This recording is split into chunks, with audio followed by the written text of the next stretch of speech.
Hello, Facebook. Hello, everyone.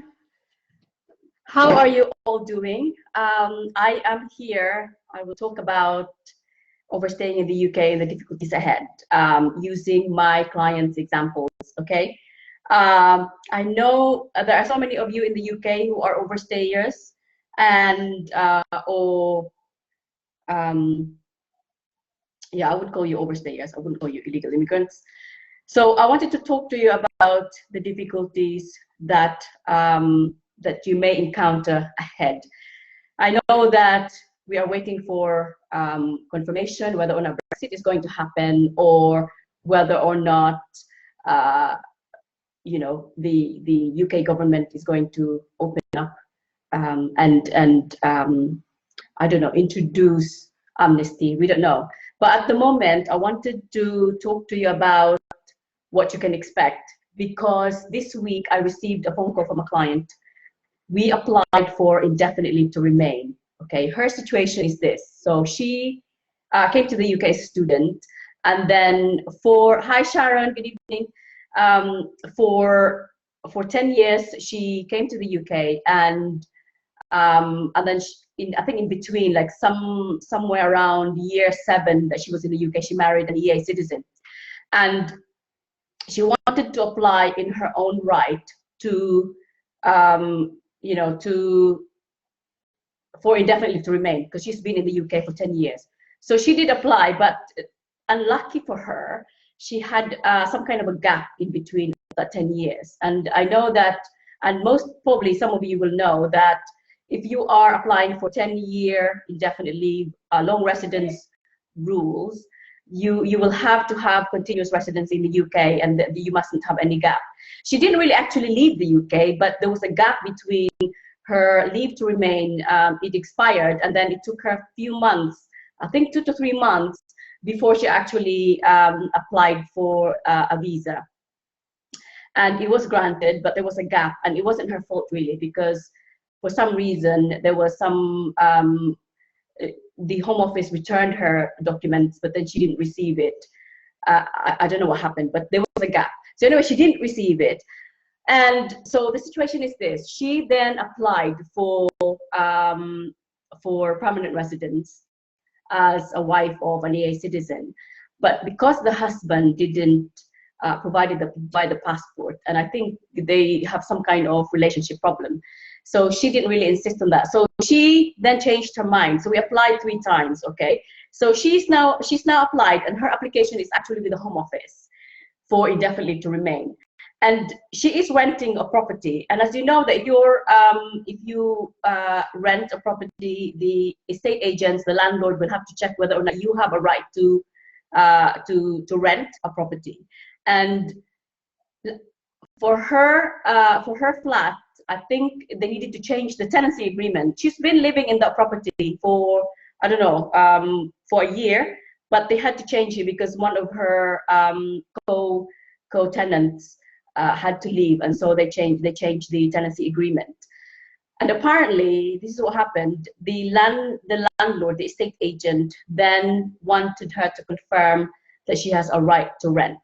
Okay, and she was a little bit reluctant to do that. So she asked me for advice, and I said, well, you know, the estate agent actually has a right to check, because they are obliged to check whether the tenant has a right to rent. And so she wrote them a letter, an email to say, yes, okay, go ahead, I consent for you to check with the Home Office that I have a right to rent. And she came back, she phoned me yesterday. She said, apparently the estate agent said that she didn't have a right to rent. They called the Home Office, and the Home Office said she didn't have a right to rent. Now, I was so shocked to hear this, because her application is still actually with the Home Office. So we don't actually know whether it was just some kind of mistake, or whether they've made a decision that I didn't know, that she didn't know. We haven't received. We applied. When did we apply? I think November or October, somewhere October, November, and we still haven't received the decision for her indefinite leave to remain. But I'm just giving you an example to let you know that even she has been legal, staying a resident in the UK, have a permission to stay in the UK. even that, she encounters difficulties with the estate agent. Okay, that's just one. So you have to, I think, expect that there may be difficulties with if you're overstaying in the UK. I really don't know what intelligence they have, but another example is that I think for me they have some kind of centralized, and it is well known that they have a centralized program or software, whatever you call it, that they can check whether or not this person has has a visa or has a permission to stay in the UK. So although although the banks, so if you remember, I think last year they were going to introduce this, the banking checking and closing accounts if they check with the Home Office system and it turns out that the bank account holder doesn't have the visa. But that stopped. Okay, they didn't go ahead with that, and I think I mentioned that because practically it doesn't really, it wouldn't make sense, because there would be some people who have who may not have a right to hold a bank account, but then if their appeal goes through, then that means they have, from the moment of appeal that's been allowed at the tribunal, then they would have a right to have the bank account. And so for the bank to then close that account would be, practically it's just going to be chaos. So they've stopped that, but it doesn't mean that the bank or the Home Office can't have access to whether or not you have a bank account, okay? Because one example is my client who applied for leave to remain.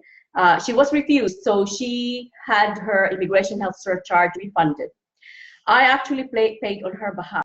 So I used my firm's account number when I paid it. And you would expect that the Home Office would return the money into my account. But do you know what they did? They actually returned the money, refunded the money using her account. She was quite surprised. She said, well, what is this, £500 in my account? It says NHS, IHS, which stands for Immigration Health Surcharge. And I said to her, well, that is the Immigration Health Surcharge. So we were quite surprised to realize that the Home Office has gone ahead and paid the money into her account instead of actually paying it back into my account, which is where the money has come out in payment of the Immigration Health Surcharge. So that's another one. The other one that they do is, I think they test that whether or not you're living at the address that you said you were living. So for some of you, I think I had 2 clients whom we applied for visa, and what they did, I think they tested it so that instead of actually sending the biometrics enrollment letter to my address, because I am the agent of the client, and it is quite common practice that they send that to solicitors instead of actually directly to the client. So what they did is send it to the address that the client, that we have given the Home Office as the address for the client. And so imagine if you actually don't live at that address.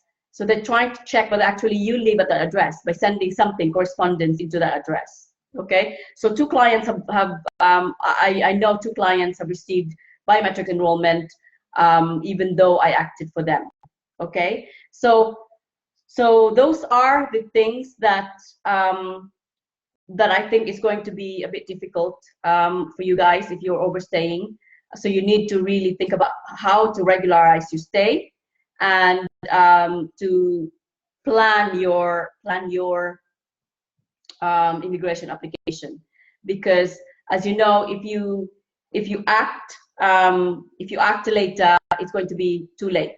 Okay, so for example, if you are living with a partner, a British partner or EU citizen partner, and you're not, you're still legally married to your husband back from your home country, and so if you encounter the Home Office, then you may be able to, it may be too late for you to actually do something about it, instead of actually plan and say, okay, well, I need to do something about my situation, either get divorced or file for annulment in your home country.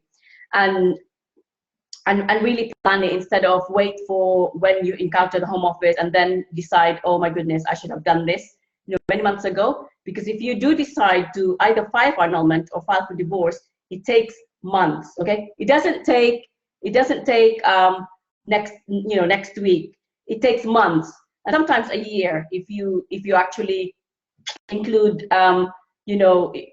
just some circumstances that maybe the court backlog of cases, then it delays the processing of your divorce petition, for example, if you're filing for divorce. But definitely plan ahead for if you want to regularize your stay. Hello, Golden. Okay, so I just wanted to say something about overstaying in the UK and tell you a little bit about the examples that I've had, and let you know that the Home Office, for some reason, I think they can trace, they seem to be able to trace people. They're not doing anything about it. Like, for example, if you have a bank account, they know that you have a bank account. They can't close it because they've abolished that plan of making forcing the bank to close your account if you don't have any visas. Okay, so that's one. I'm just checking my notes to see if I've forgotten anything from what I wanted to say to you.